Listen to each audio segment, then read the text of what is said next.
43 उसकी 1 और 2 आयत।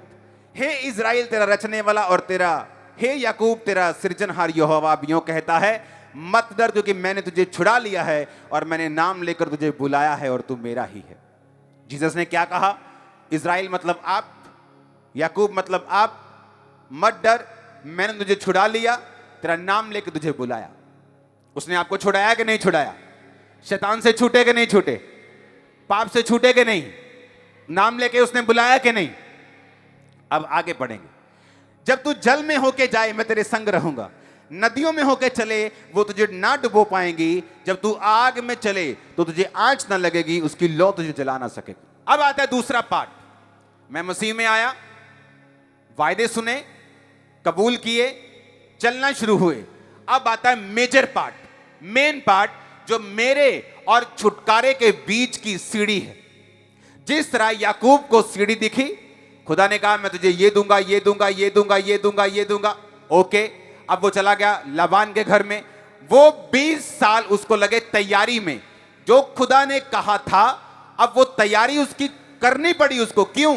क्योंकि पर उसका कैरेक्टर कभी सीधा नहीं होता जब तक उन 20 सालों की परीक्षा में वो नहीं जाता। पहले वो यीशु मसीह कहते हैं, हे इज़राइल मत डर, मैं तुझे नाम लेके बुला लिया। पहली आयत, मैंने तुझे छुड़ा लिया।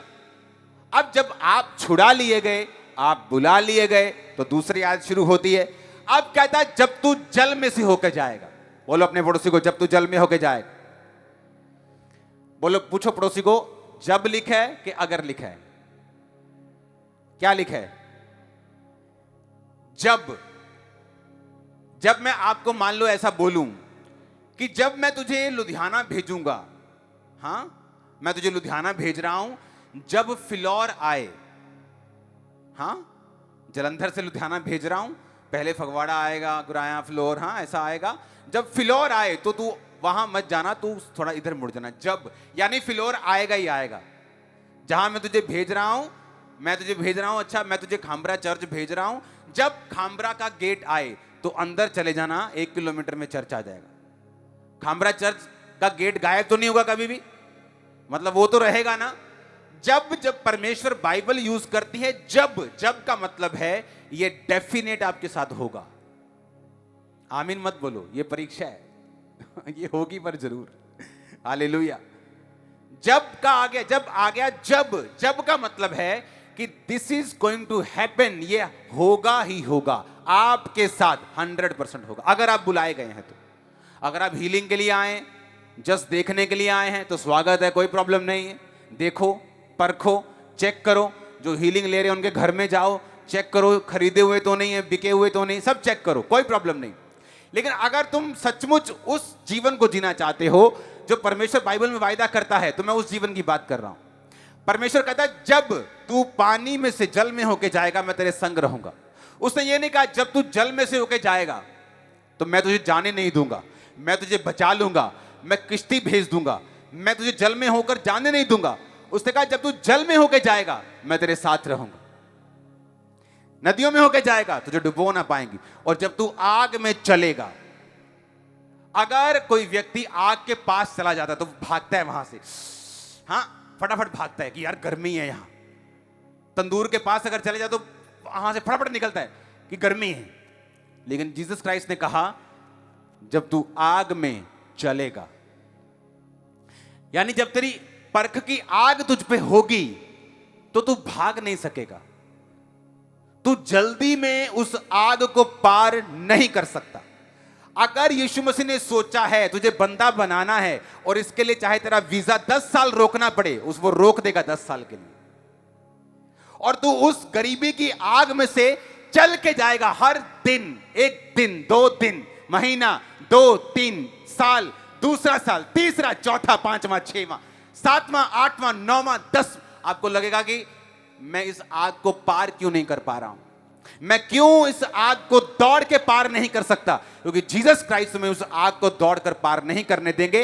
अगर वो जीसस क्राइस्ट में एक परमानेंट छुटकारे की ओर लेके जा रहे हैं तो, अगर वो छुटकारा तुम्हारे वंशों का उसने सोचा हुआ है और एक ऐसा छुटकारा सोचा है जो तुम्हारे मृत्यु जीसस क्राइस्ट के आने तक तुम्हारे पास रहेगा, मैं उस छुटकारे की बात कर रहा हूं।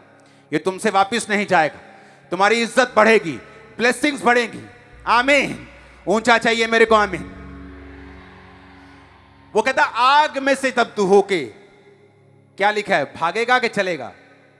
बोलो पड़ोसी को, बोलो क्या लिखा है, बोलो बोलो क्या लिखा है, एक दूसरे को बताओ क्या लिखा है। हां, क्या लिखा है? चलेगा कि भागेगा? आग का जो इब्रानी शब्द है वो है 1980 शब्द हलाक। हलाक जो शब्द है ये 3212 शब्द से लिया गया, जिसका मतलब है यलाक। यलाक का मतलब है, अगर आप नीचे उसे पढ़े तो उसका मतलब है ग्रो। आग का मतलब है ग्रो। जब तू आग में से होके जा रहा है, वो आग नहीं है, वो तेरी ग्रोथ है, वो तेरी ब्लेसिंग है, तेरी ब्रेड है, तेरी ताकत है। ओ आमीन। ऊंचा चाहिए चर्च। जब इब्रानी भाषा में आग को लिया तो आग को यलाक शब्द से लिया गया, जिसका मतलब है 3212 शब्द का मतलब है ग्रो करना। आग और ग्रोथ ये दोनों सिमिलर हैं, दोनों एक हैं बाइबल के मुताबिक। इसका मतलब क्या, क्यों परमेश्वर ये चाहता है कि आप परीक्षाओं में से होकर गुजरें? मैं आपको बताता हूं। अगर परमेश्वर आपको आज परीक्षाओं से निकाल कर वो आशीष नहीं देगा, मैं आपको गारंटी देता हूं वो आशीष कभी भी टिकी नहीं रहेगी आपकी लाइफ। अब बड़ी गहरी बात मैं बोल रहा हूं। उन परीक्षाओं के दिनों में कुछ मेमोरीज जिनको इंग्लिश समझ नहीं आती, क्या बोलूं उनके लिए, कुछ यादें, कुछ मेमोरीज। उन परीक्षाओं में कुछ ऐसी मेमोरीज और यादें और फीलिंग्स परमेश्वर फिक्स करेगा। जब आप उन परीक्षाओं से निकलकर टॉप प्लेसेस पर होंगे, वो फीलिंग्स, वो मेमोरीज और यादें आपको गिरने से बचाएंगे। और ये वचन तब तक समझ नहीं आएगा जो अभी मैंने बोला है, जब तक आप इसे एक्सपीरियंस नहीं करेंगे।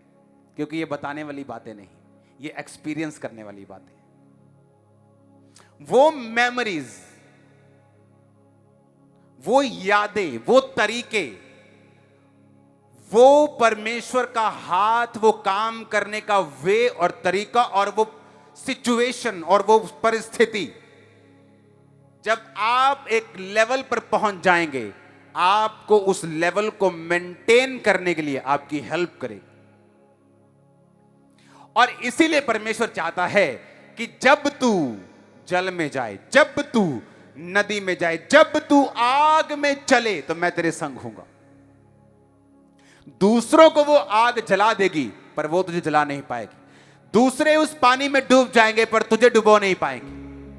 ये फर्क होगा कि तुम मेरे द्वारा ठहराई गई एक असली परीक्षा में हो, जो तुम्हारे भले और तुम्हारे फायदे के लिए। और बिलीव करना, 100 में से 100 लोगों को परीक्षा अच्छी नहीं लगती, इंक्लूडिंग मी। मैं भी बीच में हूं आपके। चाहे मुझे मालूम हो कि आने वाले समय में परमेश्वर क्या करने जा रहा है, इस परीक्षा के बाद वो क्या करने जा रहा है, तब भी हमें वो परीक्षा अच्छी नहीं लगती। जब पंछी अपने बच्चों को उड़ना सिखाते तो ऊपर पहाड़ से उन्हें फेंक देते हैं, वो ऐसे ऐसे करता, नीचे गिरता, डर में, सहम में, नीचे ना मर जाऊं, नहीं उड़ पाता, मां फिर पकड़ लेती, फिर फेंकती और फिर उसको उड़ना सिखाती। यीशु मसीह नहीं चाहता कि आप सदा फौड़ियों के सहारे चलें, वो आपको भगाना चाहता है। वो नहीं चाहता कि वो आपकी मां हमेशा आपके मुंह में रोटी डालती रहे, वो खुद आपको उड़ना सिखाना चाहता है। और उसके लिए वो आपको ट्रेंड करेगा, उसके लिए वो आपकी परीक्षा करेगा, उसके लिए वो आपको आग में से, पानी में से चलाएगा, ना कि भगाएगा। वो एक पेशेंस, एक धीरज आप में पैदा करेगा। और जब आप उससे निकल जाएंगे वेल बिहेव के साथ, प्रेयर्स, फास्टिंग के साथ, गुड कैरेक्टर के साथ, तो मेरी बात नोट कर लेना, इस पूरी दुनिया में आपके जैसा एक भी मैच नहीं होगा। और आमीन ऊंचे वाला चाहिए।